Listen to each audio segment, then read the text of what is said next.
प्रक्षेप गति, projectile motion, projectile motion.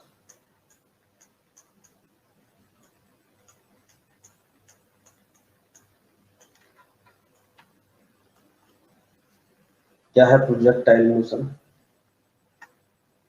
सतह से किसी भी पिंड को हम फेंकेंगे। जब इसे हम फेंकेंगे तो इसकी जो गति होगी वो प्रक्षेप गति होगी, लेकिन क्या कंडीशन है? इसका जो कोण है फेंकने का वो 0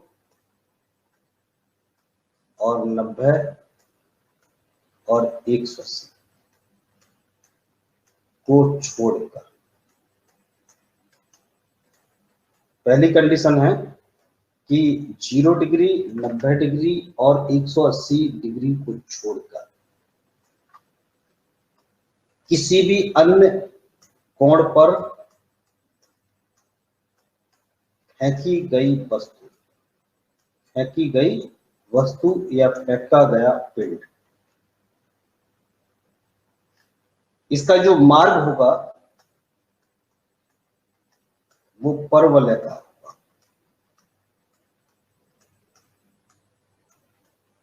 इसका जो मार्ग होगा वो परवलयाकार होगा। ये पिंड इस तरह से जाकर के गिरेगा, परवलयाकार, पैराबोलिक। परवलयाकार का मतलब पैराबोलिक।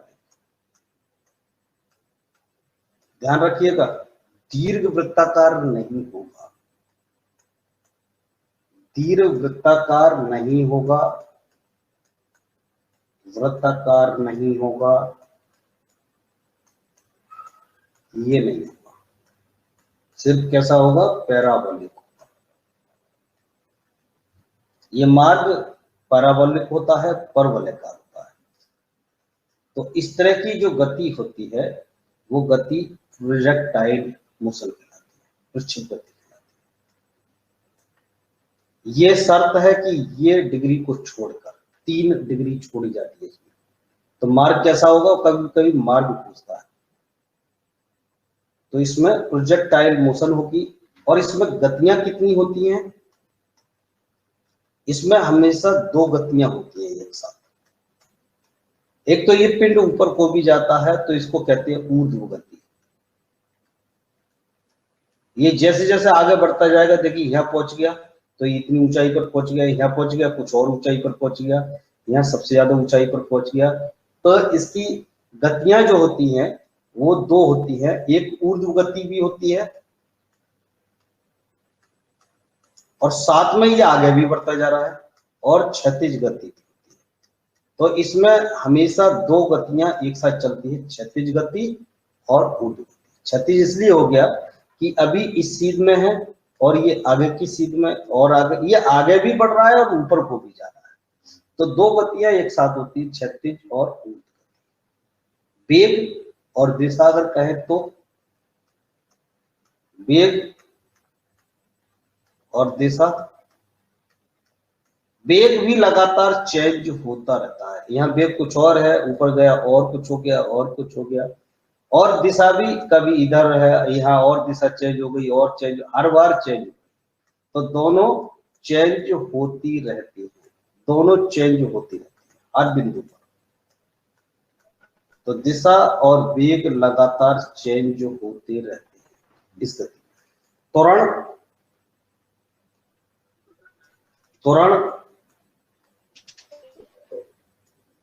हम कह रहे हैं त्वरण होगा इसके अंदर, नहीं होगा, त्वरण बदलेगा या फिक्स रहेगा। तो जब वेग परिवर्तन हो रहा है तो त्वरण भी चेंज होना चाहिए, लेकिन नहीं, त्वरण नियत रहता है। ये एक विशेष चीज हो गई, कंफ्यूजन वाली हो गई। त्वरण नियत रहता है, इसमें त्वरण नियत रहता है। अगर गतिज ऊर्जा की बात करें, गतिज ऊर्जा बढ़ेगी घटेगी। गतिज ऊर्जा का मतलब हो गया गति की वजह से। तो कहाँ गति शून्य होगी, कहाँ गति ज्यादा होगी, कोई बोलेंगे? क्या गतिज ऊर्जा टॉप पर जाते जाते शून्य हो जाती है?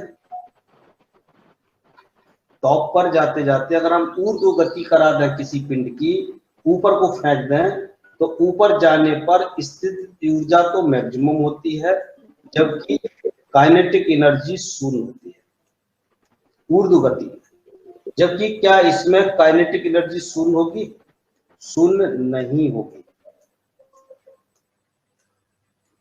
टॉप पर जाने पर शून्य नहीं होगी गतिज ऊर्जा, बस इतना करना। गतिज ऊर्जा ऊपर को जाने पर कम जरूर होती जाएगी, लेकिन टॉप पर जाने पर शून्य नहीं होगी। जब ये पिंड गिरने को होगा, गिरने के समय के मैक्सिमम होगी। जब गिरने जा रहा होगा तो के मैक्सिमम होगी। और हम स्थिति ऊर्जा की बात करें तो स्थिति ऊर्जा जितना ऊंचा होता जाएगा, स्थिति ऊर्जा उतनी ही बढ़ती जाएगी। तो जब टॉप पर पहुंच जाएगा तो स्थिति ऊर्जा मैक्सिमम होगी। टॉप पर यू स्थिति ऊर्जा मैक्सिमम होगी, लेकिन के शून्य नहीं होगी टॉप पर जाने पर। जो इस तरह की गतियां होती हैं, जो इसमें मैक्सिमम जो हाइट लेता है, इसको बोलते हैं महत्तम ऊंचाई। इसको महत्तम ऊंचाई करते हैं, एच से दिखाते हैं हाइट, महत्तम ऊंचाई। और जो जितनी ज्यादा दूर जाके गिरता है, जहां गिरता है, ये कहलाती है महत्तम परास। इसको महत्तम परास आर से इसको शो करते हैं। और जितनी देर ये हवा में रहता है वो कहलाता है उड्डयन काल। जितनी देर हवा में रहता है इसको बोलते हैं उड्डयन काल, उड़ान का समय। तो तीन चीजें यहाँ पर हम कैलकुलेट करते हैं, महत्तम परास, महत्तम ऊंचाई और उड्डयन काल। इस गति में तीन चीजें कैलकुलेट करेंगे। तो प्रक्षेप गति जब भी होगी, इसके लिए शर्त है जब इसके लिए इतने डिग्री पर फेंका जाए। ये इसकी पहली शर्त है। चाहे तो शर्तों को फिर से लिख लीजिए। प्रक्षेप गति के लिए शर्त क्या क्या है? तो पहली शर्त तो यही हो गई कि थीटा का मान 0 90 तो अभी करते ये नहीं होना चाहिए। इसके अलावा अगर कोई कोण है तो चलेगा, ठीक है। उसी इसके लिए शर्त है कि इसके लिए ऊंचाई बहुत ज्यादा नहीं होनी चाहिए। जो ऊंचाई है पिंड की वो बहुत कम होनी चाहिए, ऊंचाई कम रहनी चाहिए। ये नहीं है कि आप कितनी भी ऊंचाई तक फेंक दें और फिर कहें कि वो प्रक्षेप ही रहेगी, नहीं रहेगी। यहां तक कि परास भी कम रहनी चाहिए। ये नहीं है कि आपने अंतर महाद्वीपीय मिसाइलें कर दी। अंतर महाद्वीपीय मिसाइल जो होती है, यहीं पर एक क्वेश्चन बनता है कि जो अंतर महाद्वीपीय मिसाइलें होती हैं,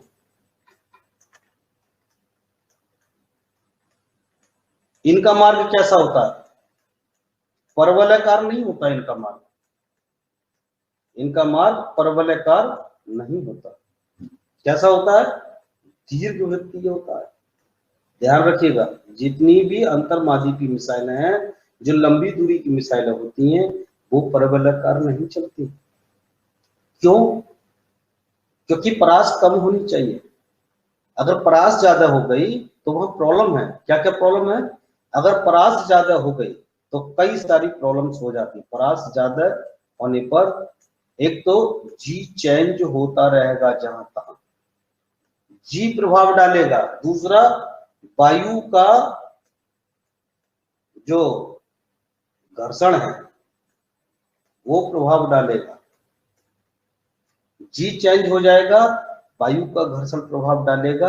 उस स्थिति में वो मार्ग परवलयाकार नहीं रहता, वो मानक नहीं रहता।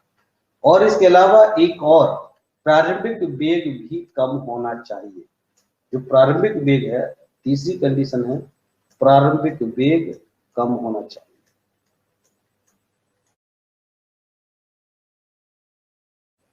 तो जब 3 कंडीशन ये पूरी करेगा तभी वो गति प्रक्षेपित। थीटा का मान 0, 90, 180 के अलावा कोई हो, ऊंचाई ज्यादा ना हो, परास भी बहुत ज्यादा ना हो और प्रारंभिक वेग कम रहे, तो वो की स्थिति प्रक्षेप की बनेगी। क्लियर हो गया यहाँ पर? अब हम ये कहें कि मैक्सिमम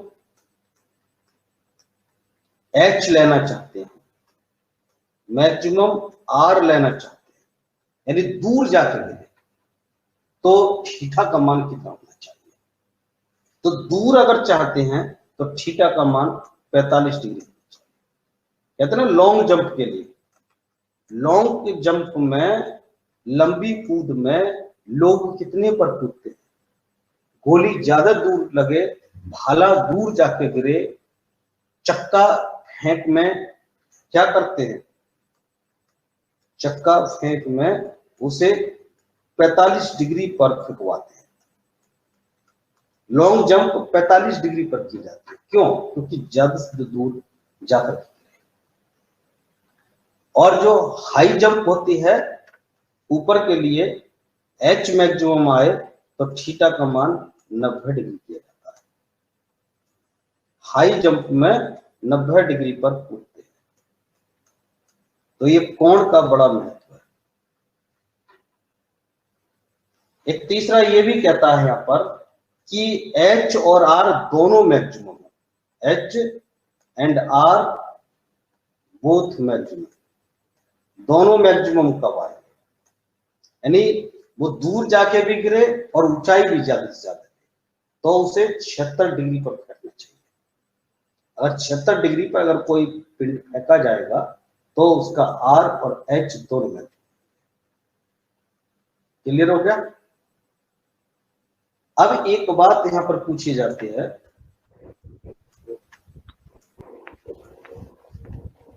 कोई व्यक्ति है वो जितनी करता है,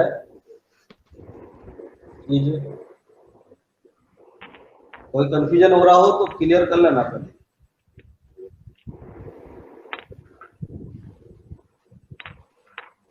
यहाँ पर H और R दोनों मैक्सिमम। मतलब 76 डिग्री पे फेंका जाए तो दोनों चीजें बराबर होंगी सर? बराबर नहीं कहेंगे, मैक्सिमम कहेंगे। अच्छा, मैक्सिमम होंगे। H भी मैक्सिमम आएगा, R भी मैक्सिमम आएगा, बराबर नहीं कहेंगे। ठीक है। बराबर तो ये कभी होते ही नहीं है। तो जितना, हाँ यहाँ देखिए एक अगला पॉइंट और बन रहा है, जितनी R होती है किसी व्यक्ति की, जितनी R होगी क्या उतनी ही H होगी? है? H भी उतनी होगी ना। H जो होगी अलग अलग, उसकी आधी होती है लगभग, R की आधी होती है लगभग। कभी भी जितनी दूर वो फेंक सकता है, अगर 100 मीटर फेंक सकता है आगे, तो ऊपर 50 मीटर फेंकेगा, ऊंचाई में 50 मीटर फेंकेगा। एक और पूछ लेगा यहीं पर पॉइंट कि अगर किसी वस्तु की चाल दोगुनी कर दी जाए, चाल या वेग 2 गुना कर दिया जाए, किसी पिंड का चाल या वेग 2 गुना कर दिया जाए, तो उसकी महत्तम ऊंचाई कितनी हो जाएगी? उसकी क्षैतिज परास यानी R और H कितने गुना हो जाएंगे? आपने वेग को दुगना किया, R कितना हो जाएगा उसका? R 4 गुना हो जाएगा। ध्यान रखिए स्क्वायर में होता है, वेग का स्क्वायर इफेक्ट डालते हैं इधर। अगर किसी पिंड का वेग आपने दुगना कर दिया तो उसका महत्तम ऊंचाई और महत्तम परास दोनों ही 4 गुने हो जाएंगे, 4 दोनों ही 4। अब इस तरह के एग्जाम्पल कहां देखने को मिलते हैं? इस तरह के एग्जाम्पल देखने को मिलते हैं। बंदूक से छूटी गोली, जो बंदूक से गोली जाती है वो परवलयकार मार्ग में जाती है। बंदूक से छूटी गोली परवलयकार में जाती है। आपने देखा भी है कि निशाना कहाँ लगाता है, निशान की। अगर बंदर अगर यहाँ बैठा है तो निशाना कहाँ लगाया जाता है, निशाना थोड़ा सा ऊपर लगाया जाता है, थोड़ा सा ऊपर निशाना लगाया जाता है। क्यों? क्योंकि उसे मालूम है कि गोली जो जाएगी वो परवलयकार मार्ग में जाएगी, परवलयकार मार्ग में जाएगी, और जहां निशाना लगाया है वहां गोली नहीं लगेगी, गोली कुछ उससे नीचे जाएगी।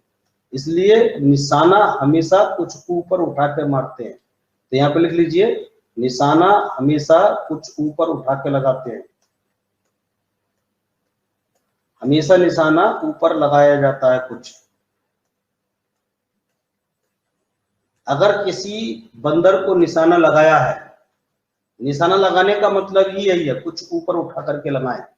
बताया जाता है कि थोड़ा सा उठा करके लगाइए निशाना।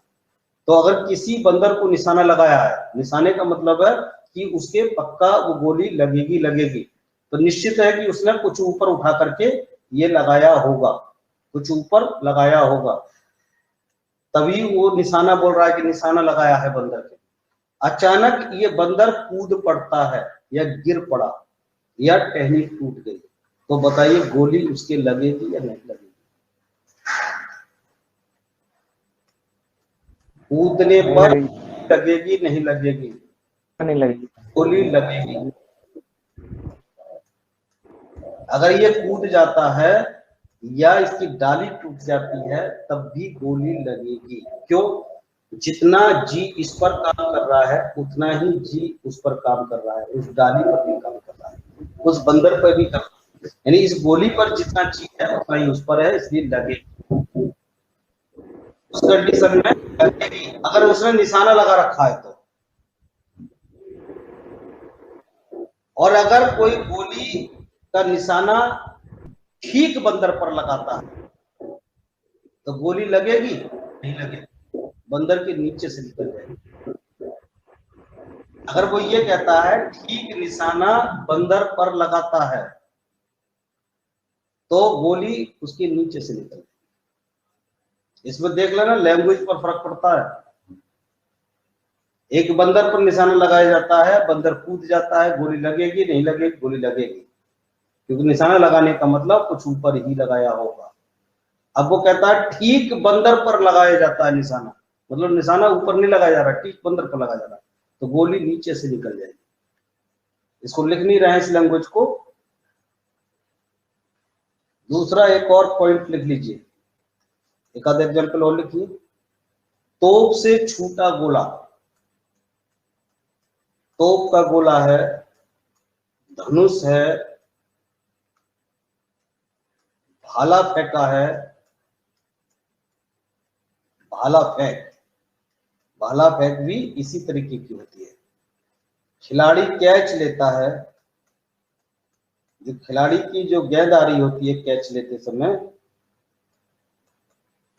वो भी परवलयकार में आ रही होती है, कैच जो लेता है। या ऊंचाई से गति अवस्था में कुछ गिरना, जैसे कि कोई ऊपर हेलीकॉप्टर जा रहा था, किसी ने ऊपर से पानी गिरा दिया, किसी ने ऊपर से गेंद गिरा दी, चलते समय चलती ट्रेन से किसी ने गेंद गिरा दी।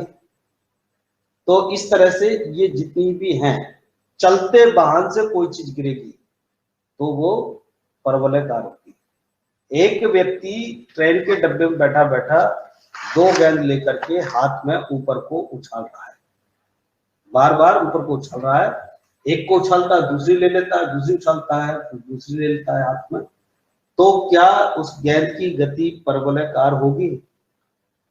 बताइए। एक व्यक्ति अपने हाथ में दो गेंद लेकर के ऊपर को चलती ट्रेन में उछाल रहा है, तो गेंद की गति क्या परवलयकार होगी? होगी, क्योंकि गेंद में वेग आ गया, क्योंकि ट्रेन चल रही है, इसलिए परवलयकार। तो क्या गेंद हर बार उसी के हाथ में आकर के गिरेगी चलती ट्रेन में? चलती ट्रेन में उसी के हाथ में आकर के, क्यों? क्योंकि जितनी से वो गेंद फेंकी जा रही है उतना ही वेग उस व्यक्ति का भी है, क्योंकि ट्रेन भी चल रही है। ऐसे ही अब देखिए यहाँ, अब एग्जाम्पल बहुत बढ़िया आ रहा है। चलती ट्रेन से या चलते वाहन से, कोई भी वाहन है, पिंड गिराया, पिंड गिराया गया। चलते हुए हेलीकॉप्टर से, उड़ते हुए हेलीकॉप्टर से गिराया, चलते हुए ट्रेन से गिराया, नीचे गिरा दिया, तो वाहन में बैठे व्यक्ति को मार्ग कैसा दिखाई देगा? तो उस पिंड का मार्ग कैसा होगा?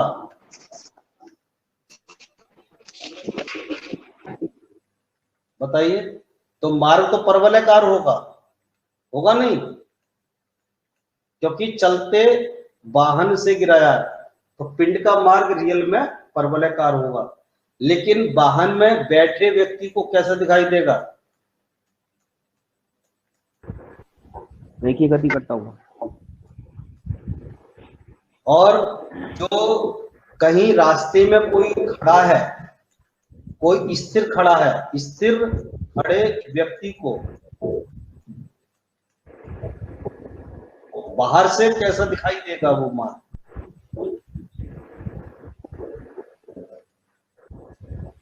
जो बाहर खड़ा है व्यक्ति, उसे भी परवलयकार दिखाई देगा।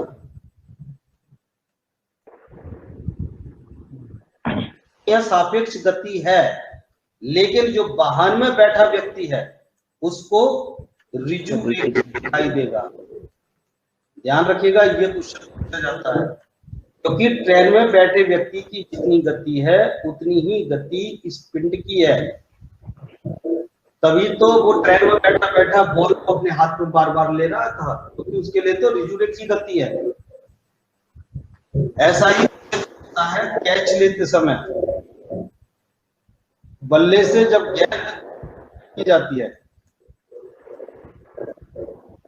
कैच लेते समय जो खिलाड़ी जो गेंद है, वास्तव में गेंद का मार्ग कैसा होता है? कैचर को वो मार्ग कैसा दिखाई देता है? के व्यक्ति को वो मार्ग कैसा दिखाई देता है? 3 क्वेश्चन। तो जो व्यक्ति उसको पकड़ रहा है तो वो भी उतनी गति से चल रहा है जितनी गति से वो गेंद आ रही है, इसलिए सापेक्ष गति 0 हो गई, तो इसे तो मार्ग ऋजु रेखीय दिखाई देगा। लेकिन रियल में मार्ग परवलयकार ही होगा, और स्टेडियम में जो बैठे हैं उनको परवलयकार ही दिखाई देगा। देख लीजिए, इस तरह के क्वेश्चन पूछ लिए जाते हैं। जब भी सापेक्ष गति होगी तो मार्ग परवलयकार आएगा, और रियल में तो परवलयकार होता है कंडीशन में। लेकिन सापेक्ष गति अगर 0 हो गई तो मार्ग ऋजु रेखीय हो जाएगा। ये देखिए, क्लियर हो गया? पक्षी बैठे हैं किसी पेड़ पर, गोली एक निशाना लगा करके मारी गई, तो पक्षी कितने मरेंगे? 1 मरेगा या 10 के 10 मरेंगे? एक पक्षी को लगा करके गोली मारी गई है, 10 पक्षी बैठे हैं, एक ही पेड़ पर बैठे हैं, एक पक्षी को निशाना लगाया है, गोली चलाई गई, पक्षी कितने मरेंगे? एक ही मरेगा सर।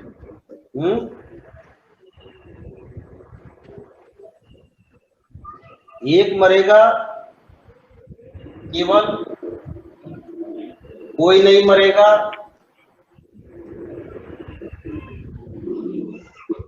कोई नहीं, शोर से सारे उड़ जाएंगे,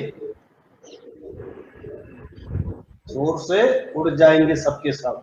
जैसे ही वो बंदूक छूटेगी शोर से जब तक उड़ जाएंगे। तीसरा, सबके सब 10 के 10 मर जाएंगे।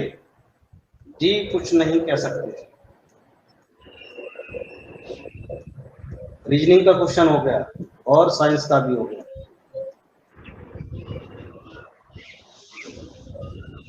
बोलिए, कोई 10 के 10 बता रहा है कि सारे मर जाएंगे? एक ही गोली से 10 पक्षी मर जाएंगे एक ही पेड़ पर?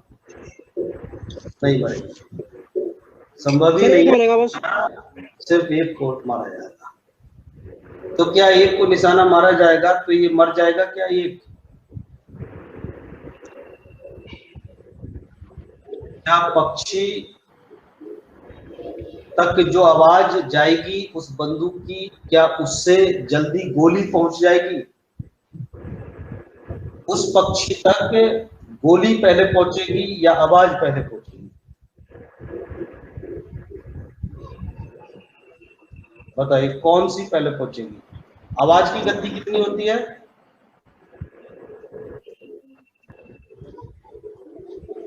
332 मीटर प्रति सेकंड होती है साउंड की गति। क्या गोली की गति 332 मीटर प्रति सेकंड हो जाएगी?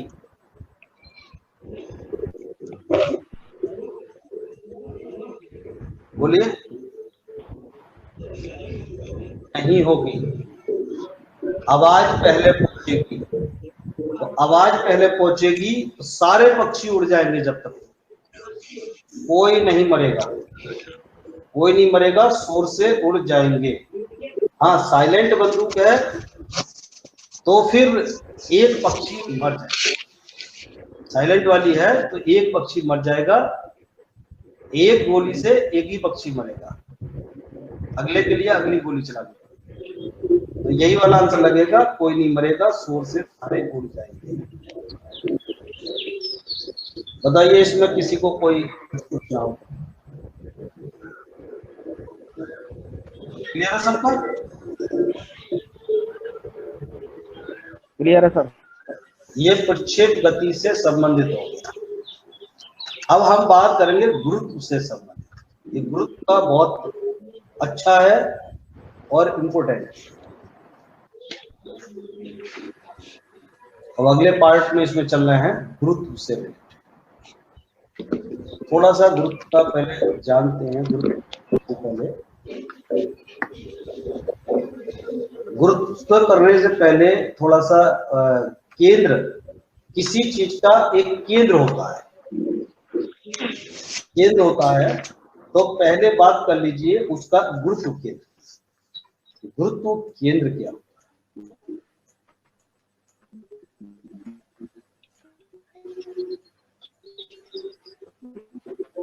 कोई भी पिंड है उसका जो पूरा भार है, भार का मतलब होता है भार बराबर mg, उसके अंदर द्रव्यमान होगा अपना और गुरुत्वीय त्वरण की गुणा कर दें तो वो भार हो जाता है। तो वो भार कहीं ना कहीं एक ऐसा बिंदु होता है कि अगर उस बिंदु पर इसको टांग दें तो ये बिल्कुल संतुलित रहेगा। तो एक बिंदु जरूर ऐसा होता है, जैसे मनुष्य की बात करें तो मनुष्य की नाभि पर अगर टांग दे मनुष्य को तो ये बिल्कुल संतुलित होकर के टंग जाता है। तो मनुष्य की नाभि उसका गुरुत्व है। ऐसे हर चीज का अपना एक गुरुत्व केंद्र होता है। गुरुत्व केंद्र का मतलब यही है कि जहां पर समस्त भार केंद्रित होता है। बिंदु जहां वस्तु का, पिंड का समस्त भार केंद्रित,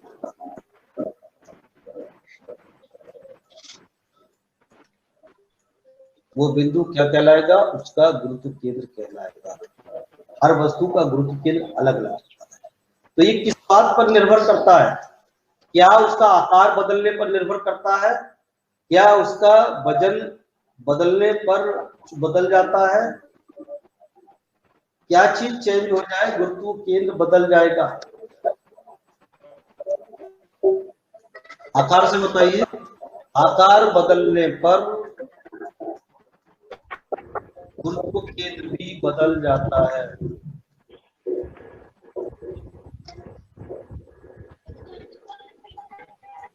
बिल्कुल बदल जाएगा गुरुत्व केंद्र। अगर उसका आकार बदल दिया तो केंद्र बदल जाएगा। जैसे मनुष्य है, मनुष्य के दो हाथ होते हैं, एक हाथ अगर उसका कट जाए तो उसका गुरुत्व केंद्र चेंज हो जाएगा। 3 हाथ हो जाए उसका गुरुत्व केंद्र कहीं और हो जाएगा। अगर उसने हाथ में बाल्टी लटका ली, गुरुत्व केंद्र अब बदल जाएगा, वहां नहीं रहेगा, कहीं और हो। पीठ पर बोझा लाद दिया तो गुरुत्व केंद्र कुछ और हो जाएगा।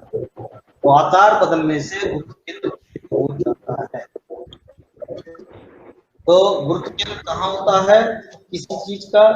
जैसे अंगूठी में पूछ लेता है, हाथ में पहनी जाने वाली अंगूठी में कहाँ होता है? परिधि पर होता है। इसके परिधि पर नग पर, जो नग होता है वहीं पर इसका गुरुत्व केंद्र होता है। अगर बिल्कुल ठोस गोला है तो ठोस गोले में कहाँ होगा? केंद्र पर होगा। ठोस गोला है केंद्र पर होगा, लेकिन रिंग में परिधि पर होगा। इस तरह से गुरुत्व केंद्र देखा जाता है। अब केंद्र के आधार पर ही संतुलन देखा जाता है, किसी पिंड का संतुलन कैसा।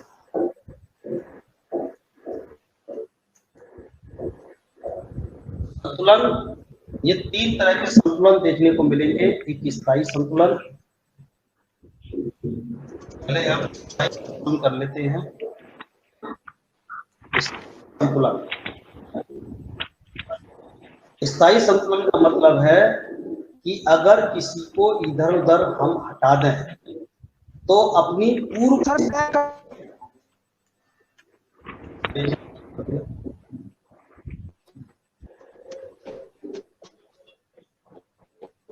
चेंज करने पर, किसी पिंड को चेंज अगर हम करें, चेंज करने पर पुनः पूर्व स्थिति में आ जाना, बिल्कुल ठीक उसी पूर्व स्थिति में अगर कोई पिंड आ रहा है तो वह स्थायी संतुलन है। अगर पूर्व स्थिति में आ रहा है तो अगर ऐसा हो रहा है तो उस पिंड की स्थिर ऊर्जा कैसी होगी? मिनिमम होगी। अगर स्थिर ऊर्जा ज्यादा हो गई तो फिर तो कर देगा ना वो, स्थिर ऊर्जा की वजह से। क्यों वो पूर्व स्थिति में आ रहा है? क्योंकि उसकी स्थिर ऊर्जा। तो स्थायी अगर संतुलन है तो इसके लिए शर्त है, स्थायी संतुलन के लिए शर्त है। क्या शर्त है? कि गुरुत्व केंद्र, जो गुरुत्व केंद्र है उसका, उस वस्तु का, पहली शर्त है इसमें, उस पिंड का गुरुत्व केंद्र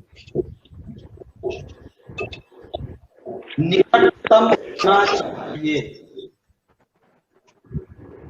गुरुत्व केंद्र निकटतम होना चाहिए, जितना निकट है उतना ज्यादा स्थायी होगा।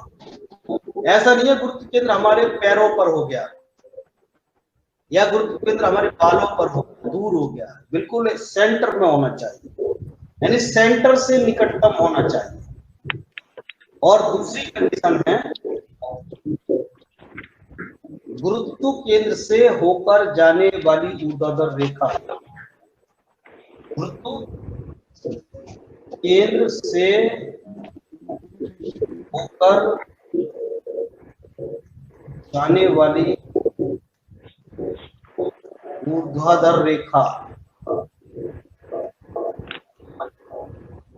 जैसे मनुष्य अगर खड़ा है,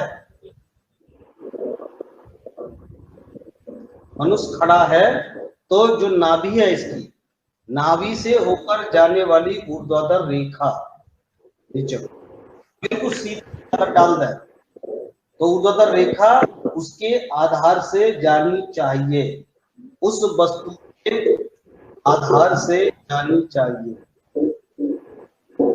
आधार से टच होकर के जानी चाहिए। अगर नहीं जाएगी तो वो स्थायी संतुलन नहीं है। तो पहले कंडीशन है गुरुत्व केंद्र निकटतम हो और गुरुत्व केंद्र से होकर जाने वाली ऊर्ध्वाधर रेखा उसके आधार से। हम मान लिया किसी व्यक्ति ने पीछे बोझा डाल दिया, बोझा लोड कर दिया कमर पर, तो क्या होगा, ये थोड़ा सा झुक करके चलेगा।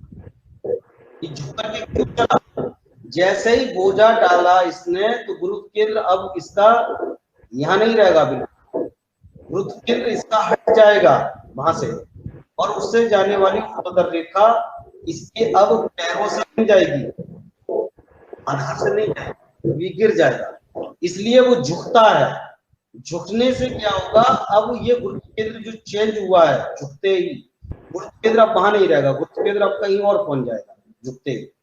अब ये स्थायी उसका ऊर्ध्वाधर रेखा अब इसके पैरों से उठती है। यही वजह है जब कोई व्यक्ति बोझा लेता है या कभी पहाड़ी पर चढ़ता है तो झुक जाता है। तो झुकने का कारण यही है। एग्जाम्पल हो गया, बोझा ढोने पर या पहाड़ी पर चढ़ने पर व्यक्ति झुक जाता है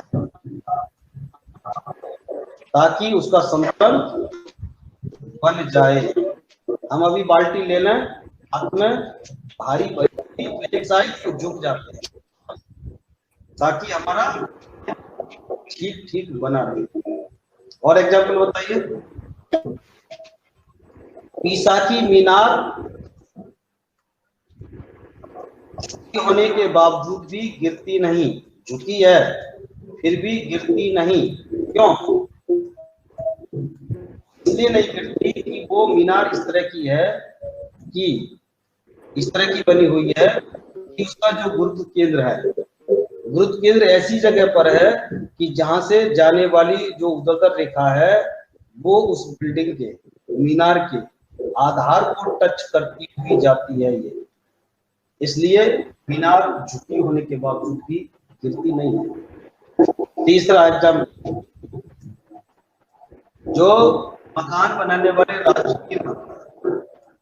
राजगीर होते हैं, ये साहुल का प्रयोग करते हैं मकान बनाते समय। साहुल का प्रयोग क्यों करते हैं? वो साहुल नीचे को ले जाकर के यही देखते हैं कि जो साहुल जो नीचे जा रही है ऊर्ध्वाधर रेखा है वो नीचे इसके बेस को टच कर रही है या नहीं कर रही है। अगर बेस को टच नहीं किया तो वो बिल्डिंग गिर जाएगी, और अगर बेस को टच करके वो बिल्डिंग बन रही है तो किसी भी तरीके से वो बिल्डिंग नहीं गिरेगी, चाहे झुकी हुई क्यों ना हो जाए तब भी नहीं गिरेगी। तो किसी भी वस्तु की स्थायी संतुलन के लिए ये दो शर्त का होना बहुत जरूरी है। अब इसके ये एग्जाम्पल हो गए, स्थायी संतुलन है। तो देखिए हमारा जो बिल्डिंग है वो स्थायी नहीं रहता है, कभी नहीं। ऐसे ही एग्जाम्पल बताइए, चारपाई रखी है तो स्थायी रहती है। शंकु को अगर हमने रख दिया तो शंकु भी स्थायी नहीं रहेगा, शंकु गिरेगा नहीं।